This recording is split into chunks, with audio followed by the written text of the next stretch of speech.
հենց իր թիմից է լինի, իր շրջապատի մարդկանցից, տեսնում ենք, որ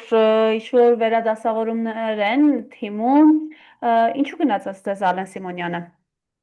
Ճիշտ ասած չգիտեմ ինչի գնաց, բայց երևի շատ տխուր գնաց, որովհետև ինչքանով ես տեղյակ եմ, ինքը դերևս ցանկություն ուներ մնալ նույն պաշտոնին, բայց իրեն այդ ցանկությունից զրկեցին, ինչ որ սխալներ էր եւի գործել, ինչի համար զրկեցին, կամ չեմ բացառում, որ իր համար նոր պաշտոն են նախապատրաստում, ես չէի բացառի, որ կարող է իրեն որպես դեսպան ուղարկեն օրինակ Ռուսաստանի Դաշնություն։ Հաշվի առնելով այն հանգամանքը, որ Մատվիենկոյի հետ ինքը բավականին լավ հարաբերություններ ունի եւ հույս ունենալով, որ այդ հարաբերությունները կարող են բերել նրան, որ Երևանն ու Մոսկվան այդ ճնշումը եւ այսօրվա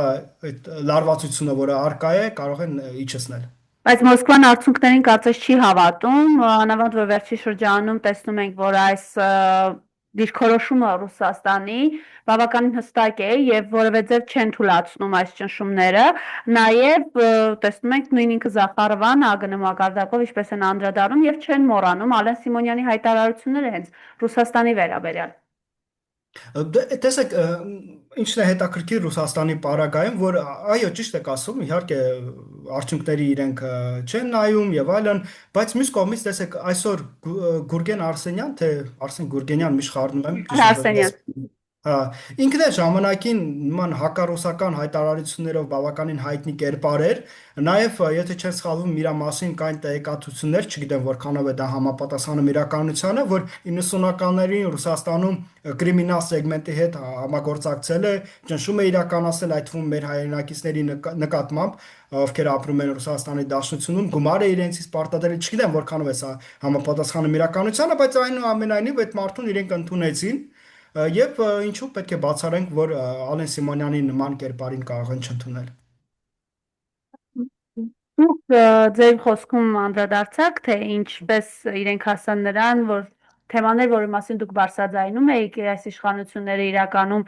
ինչ, այսպես ասենք, ծրագրերով, պլաններ են ունեցել, դրա հետևանքով դուք այսօր հայրենիքից դուրս եք եւ չեք կարողանում վերադառնալ հայրենիք։ Դերակատարումներից մեկը ունեցել է Լիլիթ Մակունցը, իմիջիայլոց հատկանշական է, որ ինքը Մակունցը չի վերցնելու մանդատը։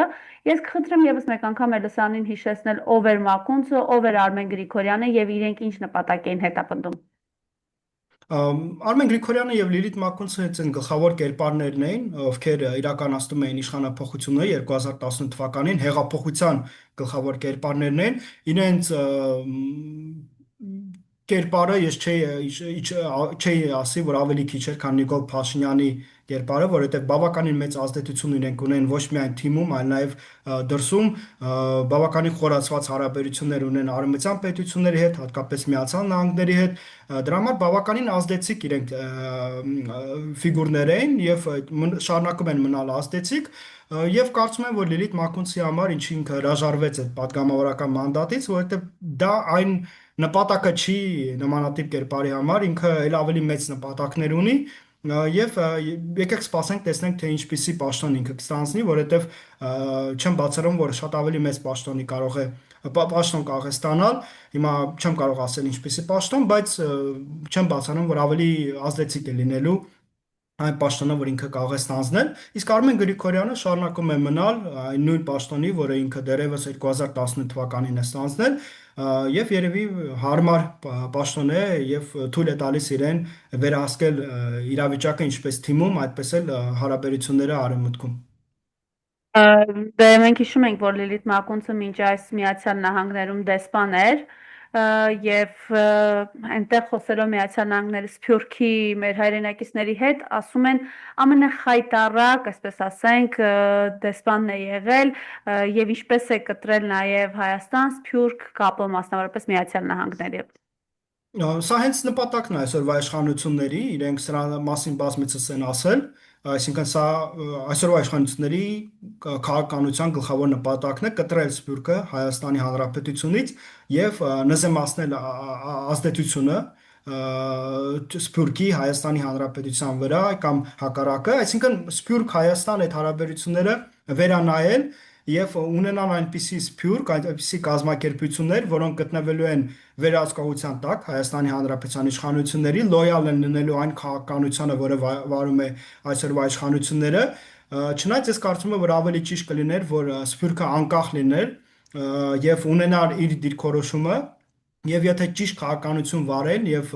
սա կարող է նաեւ օգտագործվել Հայաստանի իշխանությունների կողմից, բայց իրենք այլ մոտեցում ունեն, տեսեք, իրենք այդ տիպիկ արևելյան մոտեցումը ունեն, որ ամեն ինչ պետք է իրենց վերահսկողության տակ լինի։ Եթե իրենք ավելի խելացի լինեն, ապա հակառակը կնպաստեն նրան, որ ստեղծեին կազմակերպություններ Հայաստանում, դրսում, որոնք կունենային հակառակ տեսանկյունը, որոնք իրենք հետագայում կօգտագործեին նաև հարաբերությունները կարգավորման գործընթացում Թուրքիայի եւ Ադրբեջանի հետ, ցույց տալով, որ սա միակողմանի դիրքորոշում չէ, կան այսպիսի կազմակերպություններ, կան այսպիսի ազդեցիկ դեմքեր, ովքեր հակառակ դիրքորոշում ունեն։ Այս ամեն ինչը կարող էր օգտագործվել, բայց իրենք տեսեք, որ այլ ուղղությամբ են շարժվում, ինչը ես կարծում եմ ընդհակառակը վնաս է բերելու ոչ միայն Հայաստանին, այլ նաև հենց իրենց դիրքերն է թույլատնելու բանակցային գործընթացում, որովհետև այլևս իրենք հնարավորություն չեն ունենա ցույց տալ, որ կան այլ դիրքորոշումներ, այլևս իրենք ստիպված են լինելու շատ ուղիղ խոսել եւ իրականացնել բոլոր այն պարտադրանքները, որոնց իրենք ստիպելու են, որ ստանձնեն։ Եվ մի վերջին հարց, ժամանակն է նաև սուղել։ Մենք գիտենք, որ Ադրբեջանը, այսպես ասենք, հա, երբ սովորաբար պատերազմից առաջ կամ հարձակումից առաջ հարաբերական անդոր է լինում, եւ մենք հիմա այս անդոր վիճակում ենք, բայց եւ նաև Ռուսաստանի հետ հարաբերությունները Ադրբեջանի սրված են, կարող ենք այսպես ձևակերպել, մանավանդ Ալիևի վերջին հայտարարությունները, Գորդոնի հետ հարցազրույցում հնչեցրած նաև Աշնանը սպասել սրացումներ մինչև անգամ պատերազմ։ Եթե Նիկոլ Փաշինյանին լսենք, ապա պետք է սպասենք, որովհետև ինքն էլ չէ, որ ասում էր, եթե չունենանք սահմանադրական մեծամասնություն, նոր պատերազմ է լինելու։ Սեպտեմբերին կամ աշնանը այդպիսի նման հայտարարություններ չէ անում, եթե չեմ սխալվում, ուրեմն Նիկոլ Փաշինյանը դրա մասին հենց խոսել է, որ նոր պատերազմ պետք է լինի, բայց ես ավելի քան վստահ եմ, որ նոր պատերազմ չի լինելու, որովհետև ինչպես կարող է նոր պատերազմ լինել, երբ որ բանակցային գործընթացում մի կողմը անընդհատ գնում է զիջումների, իսկ մյուս կողմը անընդհատ պարտադրում է, որ դու գնաս այդ զիջումների։ Այս պարագայում իհարկե նոր պատերազմ չի կարող լինել, բայց այստեղ խնդիրը սահմանադրական ռեֆերենդումն է։ Կարծում եմ, որ այս տարի արդեն Հայաստանում հնարավորությունից նման զրկված են իշխանությունները սահմանադրական ռեֆերենդում իրականացնելու հնարավորությունից, որովհետև բացի նրանից, որ իրենք չունեն սահմանադրական մեծամասնություն, որպեսզի միակողմանի նման որոշում կայացնեն, այլ նաև մունիցիպալ ընտրություններ են նախատեսում սեպտեմբեր-նոյեմբեր ամիսներին Հայաստանում եւ նման պարագայում իհարկե դժվար կլինի նաև անցկացնել ռեֆերենդումը, եթե միայն դա օրինակ դեկտեմբերին չունենա, տեղի չունենա, բայց չեմ կարծում, որ այս տարի հնարավորություն նման կունենան, կփորձեն ձգել միջև մյուս տարի եւ մյուս տարի օրինակ գարնան վերջ կարող են փորձել իրականացնել այդ ռեֆերենդումը, իսկ մինչ այդ իրենք ամեն ինչ անելու են, այս ճնշումները նաև հարցնում եք, թե ինչու են նման ռեպրեսիաներ սկսել ընդդիմության նկատմամբ, ամեն ինչ փորձելու են անել, որ հավելյալ մանդատներ ստանան ընդդիմադիր քաղաքական ուժերի կողմից անհատների որպես ամեն ուրեմն մարդու նկատմամբ իրենք այդ ճնշումը իրականացնելու են ընդդիմադիր քաղաքական գործիչների մասին է խոսքը, որպեսզի իրենց ձայները ստանան, ավելի լոյալ լինեն այդ մարդիկ իրենց նկատմամբ եւ մենք տեսնում ենք, որ իշխանությունների համար դա ժամանակին ստացվել է, այնտեղ մի քանի ընդդիմադիր քաղաքական ներկայացուցիչներ կան, ովքեր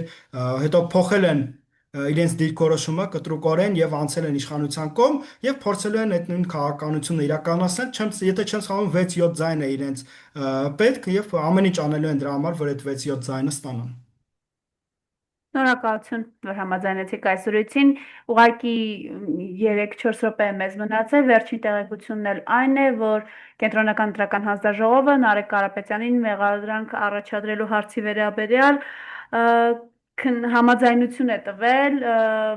եւ նաեւ նրան անձեռնմխելիությունից զրկելու համաձայնություն են տվել, սա հայտարարություն է իրականում։ Եվ ես դες կարող եմ ասել, որ առաջին հերթին հենց վտանգի տակ է կանգնած ուժեղ Հայաստան ալյանսի իրենց քաղաքական ուժի հետ ներկայացուցիչները պարլամենտում, որ առաջին հերթին իրենց նկատմամբ են ճնշումը իրականացնելու, որովհետև Հայաստան դաշինքը քիչ թե շատ ավելի կայուն է, քան ուժեղ Հայաստանը, այնտեղ բազմաթիվ կերպարներ կան, անկեղծ ասեմ, որոնց բիոգրաֆիային լավ ծանոթ չեմ եւ եթե էլ ծանոթ եմ, այդքան վստահ էլի մարդիկ չեն եւ կարող է այդ ճնշումը բերեն նրան, որ իրենք փոխեն Կարող իրենց հասկանալով Սամվել Կարապետյանն էլ է հստակ հայտարարում եւ իրենց թիմն էլ, որ իրենք կուր են, ամուր են եւ անգամ սրանց սպառնալիքներին, որ այդպես սպասում է, որ ծեծուջար պետք է անեն, իրենց պատասխաններ ստանալու են։ Ես միայն ուրախ կլինեմ, որ սխալվեմ։ Շնորհակալություն։